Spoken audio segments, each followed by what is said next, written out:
Hi, it's Peony Prashanti here from the Yomogi House.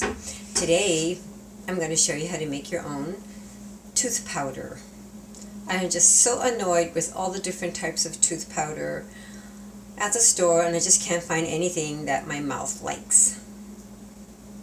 I bought some tooth powder in this little blue bottle, and it has ingredients in here that my body doesn't like, my mouth doesn't like, and remember, this is the portal. Everything that happens in here is going to happen everywhere else in your body. So I've decided to create my own tooth powder. It's also a good reason to make your own tooth powder because first of all, you can save money, and there's a lot of ingredients in your commercial toothpaste that you get in the tube that might not be so healthy for your body, for your mouth. Remember, I told you this is the portal and it absorbs everything. And then you're stuck with, the plastic and the cover, and you know where all that ends up. It's just going to end up in the ocean, in a turtle's belly, or in a pelican's stomach or something, and we don't want that, right? We're trying to eliminate plastic. That's our goal. We're the pioneers. We're the plastic eliminator pioneers. Anyway, there's also some other things in the commercial toothpaste that I'm not very fond of. The sweeteners and this stuff that foams up in your mouth. It's like you got a mouthful of foam. What is all that, right? You need to do your research and find out what you're putting into your body. Also, the healthier brand toothpaste has other ingredients that I don't like, xylitol and stevia. My body just doesn't like those. And I don't really think we need to have any of that those sweeteners in our toothpaste. Just be natural. Just the less the best. Also, a lot of toothpaste that I find in the market has peppermint in it. I don't like peppermint. Peppermint is good for some people. It helps relax the stomach and, gas in your belly, but it also helps relax your sphincter muscles also. That creates a lot of, when your sphincter muscles are relaxed and all the acid comes out. We don't need that. People who have digestive issues, compromised digestive problems, have to really be careful what they put into their mouth because it just affects everything. One thing leads to another. So the tooth powder that I'm going to make is very simple. It's just the basic ingredients, and to the basics you can add your own enhancers for whatever you're dealing with. You can add powdered herbs, and if you don't have a blender, like a coffee bean grinder, go buy one, and if you can't, find a friend who has one and borrow it. So what I have, the basics in my tooth powder, is salt. And I get my salt from Salt Lake City, Utah. Pink salt. It's got lots of minerals in it, so that's good. And, let me see. I'm not going to show you that part. I'll show you what I've already done, just to make it quick. So I have salt here. It's already grinded up in my mortar here, my little mortar here, and my pestle. And like I said, if you don't have time to sit there and make a fine powder, find a friend who has one of those electric spice grinders or bean grinders, and then borrow it, and then just make a great big batch at one time. But unfortunately, I don't have a grinder, an electric grinder. So, and I like to do this. It's meditative, and it's also you don't have that electrical, chaotic electricity, vibrations about it. Everything's all about vibes. So anyway, that's what I did. I put my salt in here and I grinded it up, and then when you're done, then you can put all of the grinded up salt into your little jar. Can you see how powdery it is? Versus how it was, of course. Can't really tell. You have to come and take my class. So that's what you do. You put your powder in here, and to my basic recipe, I'll start with the clay. I have clay. I have bentonite clay, and this also, I got this from the same company I got my salt, Salt Lake City, Utah. It's called Real Salt, and they're really wonderful because they give you extras. So I'm going to put 4 of these.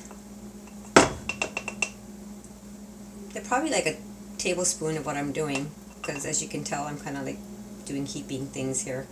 So 4 tablespoons of clay. You don't have to put the clay, but I like to put the clay because it just pulls all the toxins out of my mouth. And then baking soda. And you can get baking soda, organic baking soda from Bob's Red Mill. And also I'm going to put a little bit less because it's so salty. I'm going to just put like 3 spoons of baking soda in there. And with the salt, I'm just going to use a little bit. We don't need too much of that. Okay. And then after that's all mixed up, after your salt's all grinded up, and you put everything in here in your little bowl, mixing bowl. And this is the basic. Now to this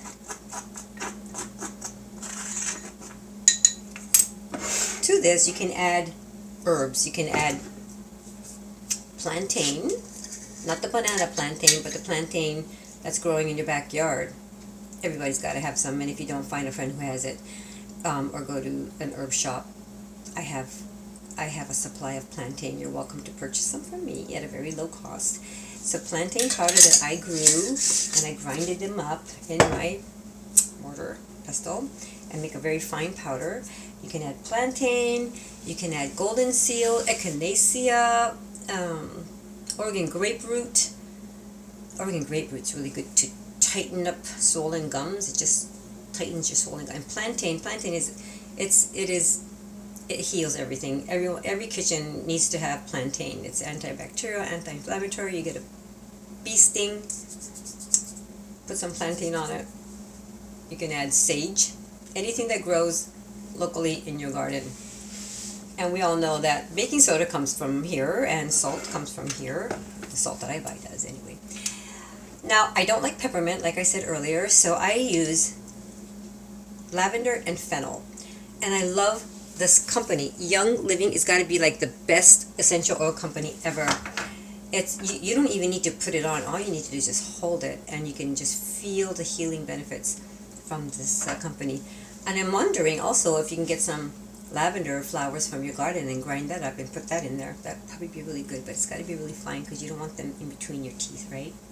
So you can add lavender, or you can add fennel. Fennel's really nice. Some people like to add coconut oil, turmeric, cinnamon, all kinds of things, and that's up to you if that's what you want to do.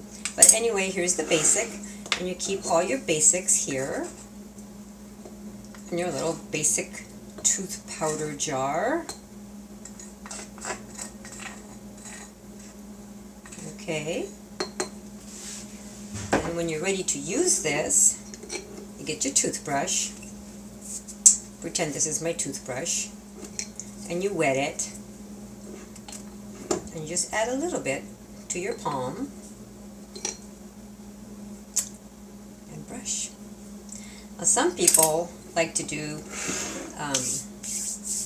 oil pulling, and that's a good thing too, with coconut oil if that's what you want. But I use sesame oil. I am very fond of sesame oil. Something's wrong with coconut oil in my mouth. It just kind of like burns down my throat. I guess it's just, inflammation from having celiacs.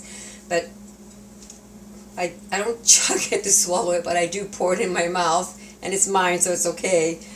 And after I brush my teeth, I just kind of like go about my little routine for about 5 minutes, and then I'll spit it out. Don't spit it down the drain or in your toilet because it could clog up. And I just go outside and I spit it outside. So if you do have one of these suribachis, you can have a little brush because all the little grooves in here, it's got a lot of extras in there that you might want to add to your jar. And I think this is about it for my DIY basic tooth powder. And thank you for watching, and share this video with others, and let's just get back to basics. Bye.